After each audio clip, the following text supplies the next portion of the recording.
Halo, Assalamualaikum warahmatullahi wabarakatuh. Ketemu lagi dengan Pak Ardi pada pembelajaran daring di kelas 5. Bagaimana kabar kalian hari ini? Pak Ardi harapkan kita semua selalu diberikan kesehatan dan kekuatan oleh Tuhan Yang Maha Esa, sehingga kita bisa terhindar dari pandemi virus corona.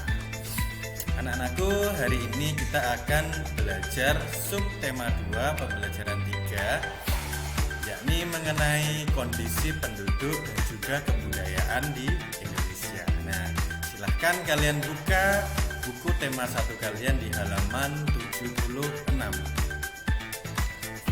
Hari ini kita akan lihat banyak sekali tentang suku-suku, tentang budaya, agama, dan lain-lain terkait dengan penduduk Indonesia. Ini misalnya ada keragaman tarian daerah. Setiap daerah memiliki tarian khas masing-masing. Bahkan mungkin setiap suku juga punya. Jadi ada berapa ratus tarian yang ada di Indonesia, bahkan sampai ribuan. Kita harus bangga dengan Indonesia karena Indonesia memiliki ragam budaya yang sangat banyak. Ada tari reog ponorogo, tari saman, tari kipas, tari payung, dan lain sebagainya.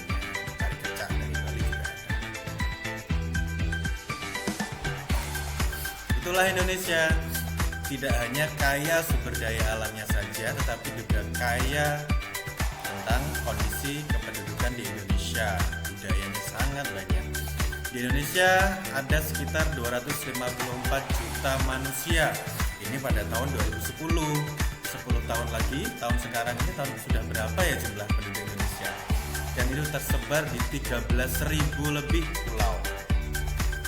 Masing-masing memiliki suku sendiri, ada adat, budaya, ras, agama, dan golongan. Juga dengan latar belakang pendidikan, ekonomi, sosial, budaya yang bermacam-macam. Kita yang bagian mana ya? Nah, silahkan kalian cermati di buku kalian. Ada peta kepadatan penduduk Indonesia di itu tahun 2010. Kalau di foto di buku kalian kurang jelas, silahkan amati di video Pak Adib ini. Semakin merah warna daerahnya, maka semakin banyak jumlah penduduknya, semakin padat penduduknya. Nah, ini misalnya yang paling padat ini terlihat ini di DKI Jakarta. Warnanya merah hampir hitam. Di Jawa ini juga sangat banyak. Tapi yang paling banyak di Indonesia adalah yang paling padat di DKI Jakarta, di kota kita. Nah, setelah kalian cermati dengan baik-baik, kalian amati warnanya. Warnanya dari hijau ya, hijau sampai ke merah. Kalau warnanya hijau pekat berarti nanti kepadatan penduduknya rendah. Tapi yang warnanya sampai merah ini, sampai hampir hitam ini, kepadatan penduduknya tinggi. Setelah kalian cermati gambar peta tadi, silahkan dikerjakan tampil di bawahnya. Cermati dengan baik-baik, jangan sampai keliru ya. Tulis jawabannya saja. Misalnya nomor 1 langsung. Pulau manakah yang paling padat penduduknya di Indonesia? Pulau apa? Tidak usah Pak dikasih tahu, mungkin kalian juga sudah tahu kalau lihat peta tadi dengan cermat. Ini mudah-mudah kok, di peta semuanya ada. Tinggal kalian harus teliti. Dari penduduk yang sangat banyak tadi, ini tersebar menjadi banyak suku bangsa. Nah, di buku kalian juga ada ini, tapi kelihatannya kurang jelas kalau di buku ya. Nah, nanti kalian bisa cari gambarnya ini di internet, atau nanti juga kalau mau Pak Adib akan kirimi file gambarnya yang lebih jelas. Ada suku Jawa. Nah, ini persebaran suku di Indonesia. Ada suku Jawa, suku Sunda, Madura, Dayak, suku Asmat, suku Tengger, dan lain sebagainya. Ada banyak sekali. Ini masing-masing warna mewakili sukunya masing-masing. Banyak sekali. Bahkan di tahun 2010 pernah dilakukan sensus suku yang ada di Indonesia. ada sekitar 300 sampai 1340 suku. Wah, banyak sekali ya. Luar biasa memang Indonesia ini. Tapi itu tahun 2010, mudah-mudahan sekarang itu juga masih ada dan masih banyak kebudayaannya tetap lestari dan bisa menjadi kebanggaan bangsa Indonesia. Kalian dari suku mana? Jangan-jangan kalian tidak tahu sukunya. Harus tahu ya. Nah, suku yang paling banyak di Indonesia adalah suku Jawa. Nah, ini anggotanya paling banyak suku Jawa. Kan jangan-jangan yang menonton video ini juga termasuk suku Jawa. Kalau Pak Adib juga dari suku Jawa. Nah, kita masing-masing suku walaupun berbeda, tetapi kita tetap sama, yaitu satu Indonesia. Harus saling menghormati dan tidak boleh menyombongkan sukunya. Harus saling rukun dan hidup berdampingan. Nah, ini misalnya ada suku adat. Biasanya pakaiannya juga punya ciri khas masing-masing. Senjata adatnya juga ada, rumah adatnya juga ada. Jadi sangat banyak dan sangat beragam di Indonesia ini.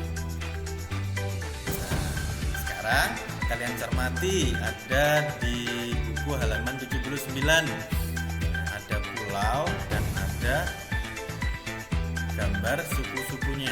Nah, kalian pasangkan, kalian jodohkan dengan tepat gambar peta dari pulau tertentu dengan sukunya yang tepat. Nah, kalian pasangkan. Kalau buku kalian pinjaman dari sekolah dan tidak boleh dicoret-coret, nah ini caranya. Petanya kita kasih nomor, gambar pulaunya dikasih nomor, kemudian gambar suku adatnya dikasih huruf A, B, C, D, E, F, G, H. Nah, ini contohnya. Pulau di nomor 8 dipasangkan dengan huruf F. Apakah ini betul? Nah, kalian coba teliti nanti, mungkin barangkali jawabannya Pak Adib juga salah. Jadi kalian nanti bisa mencari di buku-buku, mencari di internet, atau tanya kepada orang tua, dibuka atlasnya. Biasanya di atlas juga ada kumpulan suku-suku dan gambarnya. Nah, di atlas lengkap biasanya. Silahkan dibuka.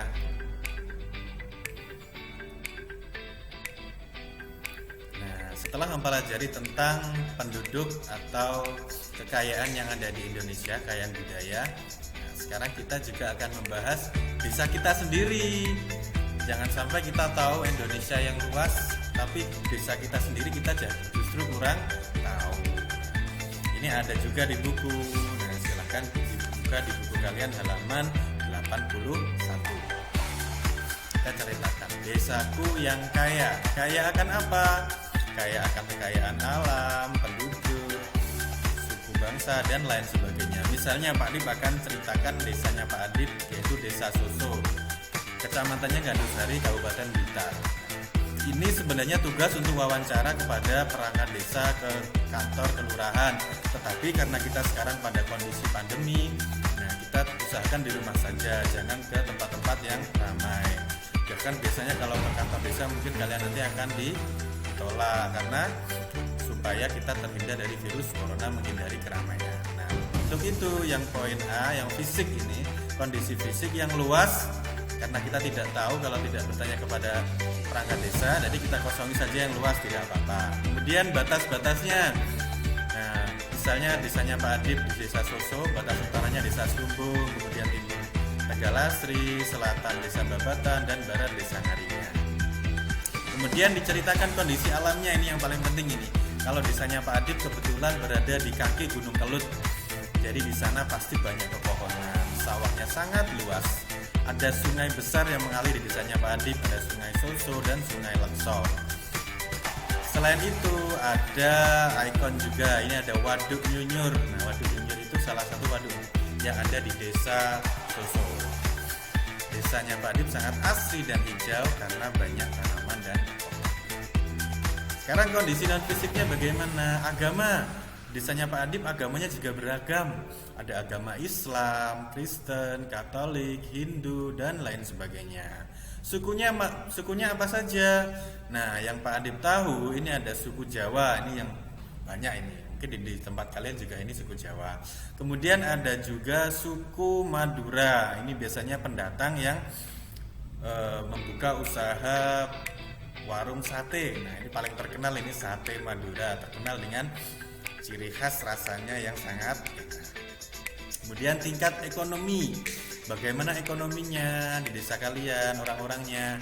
Kalau di desa Pak Adip banyak yang sudah berkecukupan, walaupun sederhana, tetapi juga masih ada yang kekurangan tapi tidak banyak.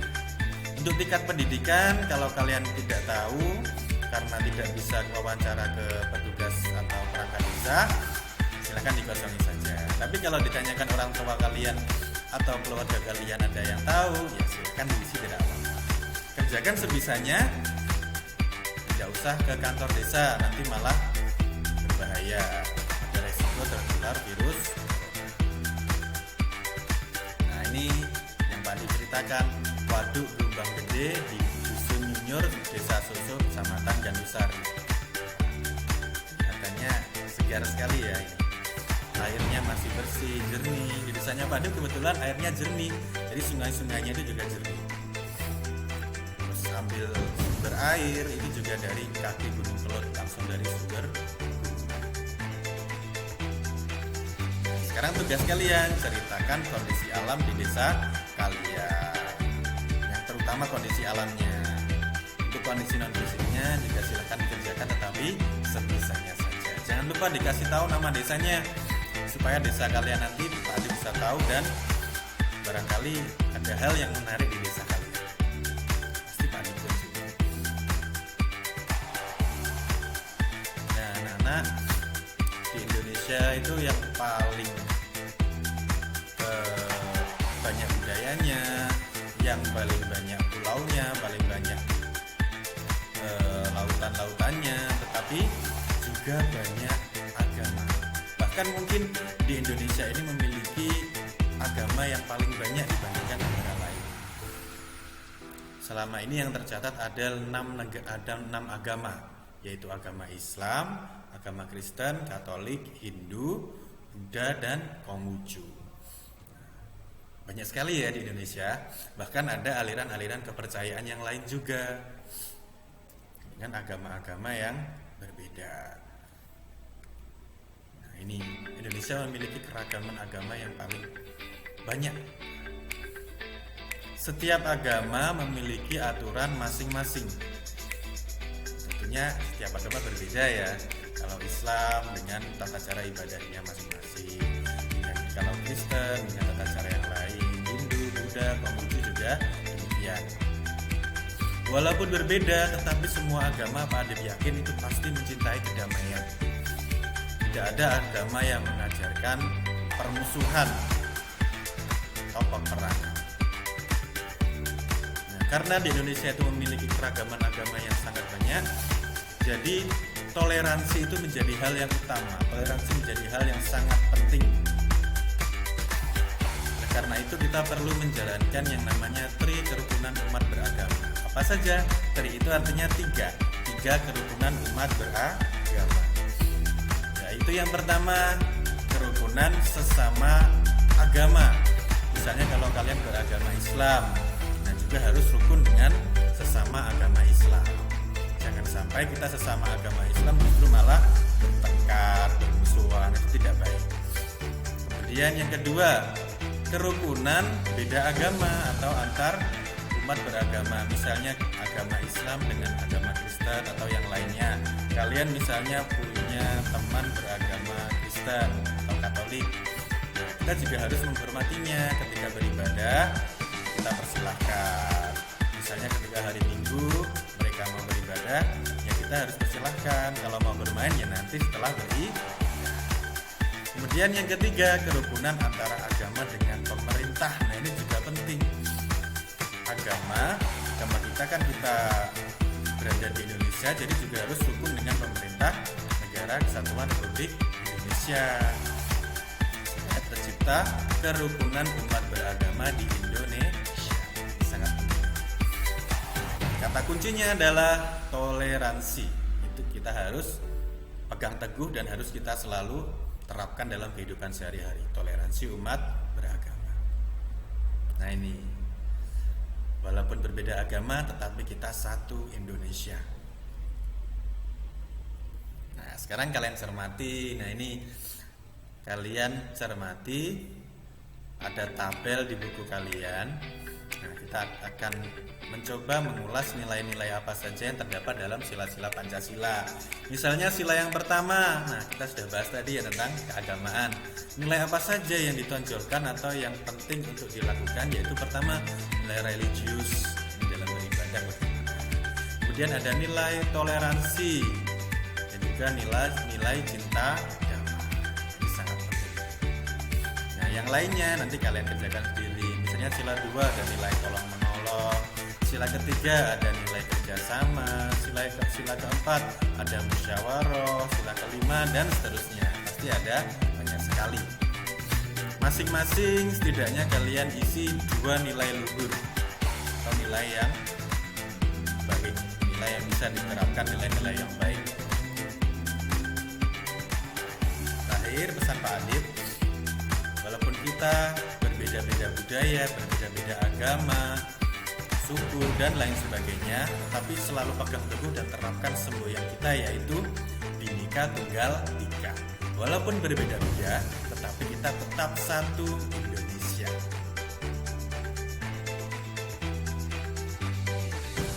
Itu saja dari Pak Adib hari ini. Selamat belajar di rumah. Jika kesulitan, mintalah bantuan orang di sekitarmu. Boleh kepada orang tua, saudara, bahkan kalau kesulitan boleh juga WA Pak Adib. Kemudian selalu jaga kebersihan dan kesehatan tubuh supaya kita terhindar dari virus corona. Terakhir, jangan lupa like dan subscribe channel video YouTube Pak Adib supaya kalian tidak ketinggalan pembelajaran daring di kelas 5. Pak Adib akhiri, wassalamualaikum warahmatullahi wabarakatuh. Semangat belajar!